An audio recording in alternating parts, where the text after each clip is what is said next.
Today, I'm going to show you how to create a premium football editorial poster using ChatGPT. All you need is a high-quality image of a football player, or even your own photo if you want to make it more personal. Once you have that, just upload it into ChatGPT and use a detailed design prompt to transform it into a professional-level sports editorial artwork.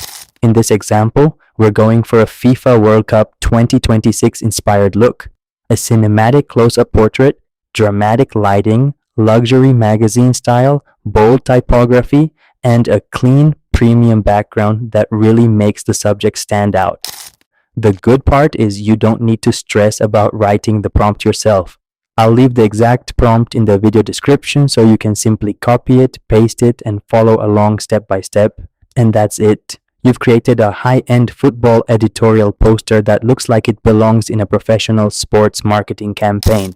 If you enjoyed this tutorial, make sure to like the video, subscribe for more AI design content, and check the description for the full prompt.